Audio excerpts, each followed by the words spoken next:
की मॅनहोल बंद होती आणि मॅनहोल जेव्हा उघडली तेव्हा पटापट पाण्याचा निचरा व्हायला लागला. आता हळूहळू पाण्याचा निचरा व्हायला सुरुवात झाली.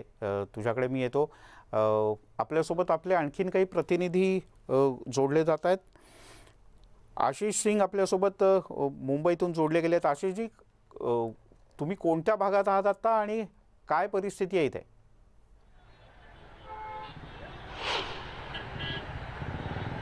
जी, वेस्टर्न एक्सप्रेस हाईवे का इलाका है और सबसे अहम बात यह है कि आप ये गोरेगांव से जोगेश्वरी का हिस्सा, अगर आप पूरा पैच देखें, ये पूरा हिस्सा देखें तो वो पूरी तरह से जलमग्न है। हालात अब थोड़ा सा काबू में हुए हैं क्योंकि बरसात कुछ समय से जो है वो कम हुई है, जिसकी वजह से पानी का स्तर थोड़ा गिरा है, जिसकी वजह से वापस से यातायात सुचारू हो पाया है। लेकिन अभी भी यहाँ पर आपको दूसरी तरफ गाड़ियों की लंबी कतार दिखा दें।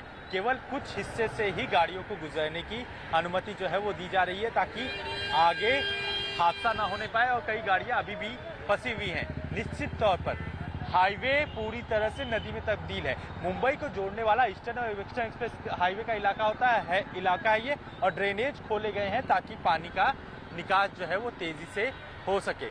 कोशिश ये है कि जो है हालात पर काबू पाया जा सके, लेकिन जिस तरह से कहा जाए कि मौसम विभाग ने साफ तौर पर हेलो। हाँ आशीष जी, मैं आपको सुन पा रहा हूँ। इथे क्या मैनहोल, यहाँ पे क्या मैनहोल खोल के पानी निकाले जाने की कोशिश चल रही है क्या?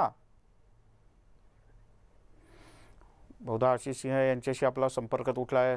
पाऊसच खूप जबरदस्त आहे. पश्चिम द्रुतगती महामार्गावरची ही दृश्य आपण पाहतो आहोत आणि गोरेगावच्या हायवे लगतची शेवटी मॅनहोल अगदी डावीकडच्या कोपऱ्यात जर का आपण पाहिलं तर मॅनहोल शेवटी उघडायला लागलं आणि तेव्हा या पाण्याचा हळूहळू निचरा होताना दिसतोय.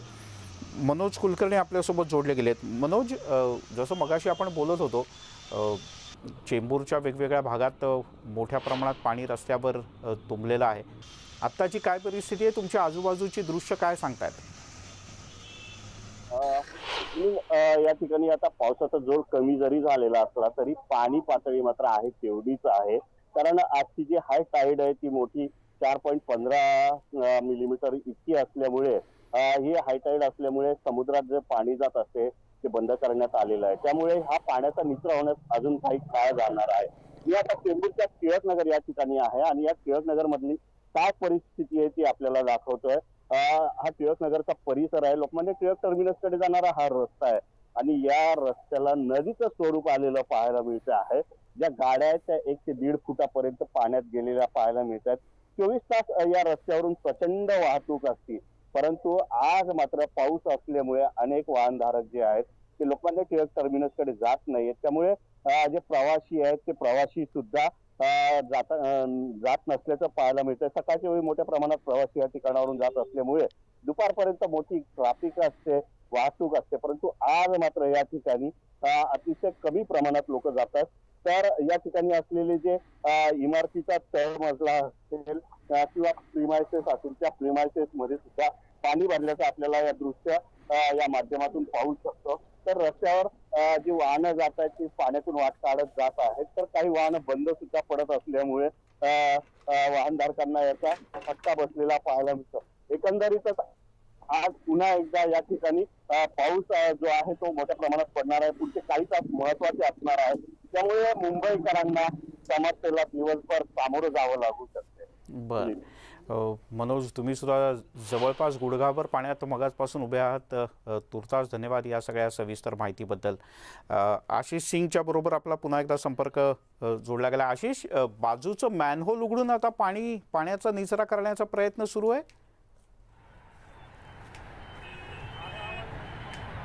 जी बिल्कुल, वेस्टर्न एक्सप्रेस हाईवे जो है वो जाम है।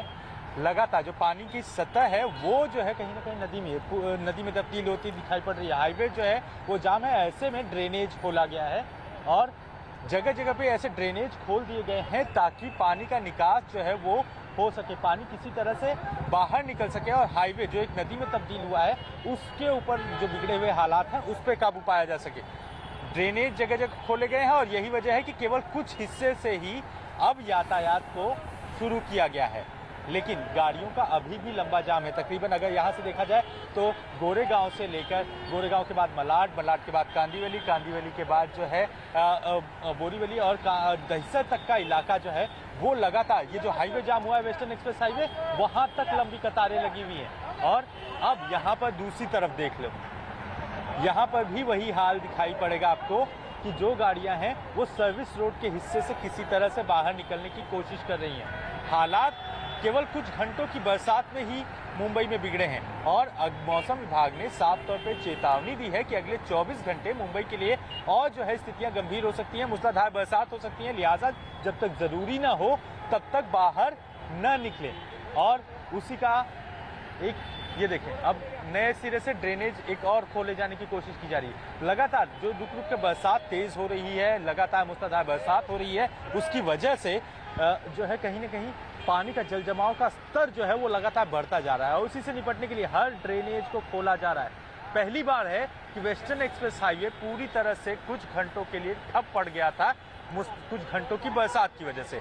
अब यातायात को सुचारू करने की कोशिश जारी है और हालात को फिलहाल काबू में लाने की कोशिश की जा रही है, लेकिन अभी भी वो पर्याप्त नहीं है क्योंकि मूसलाधार बरसात को लेकर मौसम विभाग ने 24 घंटे का अलर्ट जारी किया है। जी आशीष जी, मुंबई के ट्रैफिक पुलिस दिख रही है, रास्ते में खड़ी है चौकन्नी और लोगों को बताया जा रहा है कि किस तरीके से जाना है।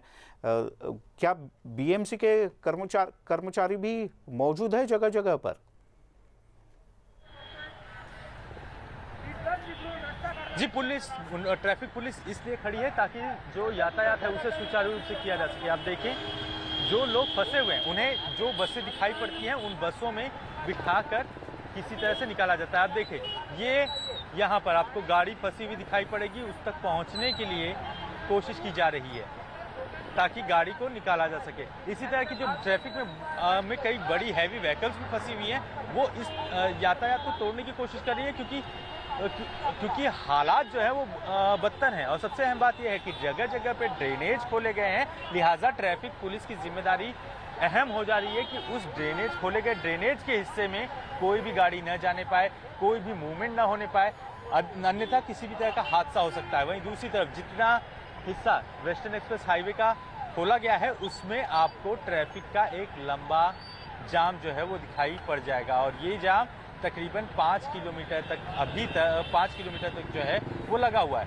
हालात अभी भी लोगों के लिए समस्याएं जो है वो बनी हुई है क्योंकि कई लोग जो लंबे समय से ट्रैफिक में फंसे हुए हैं वो पैदल ही निकल पड़े। ऐसे में वो ड्रेनेज की तरफ न जाएं, स्थितियां गंभीर न होने पाएँ, सड़क पर जो है यातायात सुचारू रूप से चालू किया जा सके, इस पर ट्रैफिक पुलिस साफ तौर पर दिखाई पड़ती है, लेकिन बीएमसी के अधिकारी नदारद ही हैं।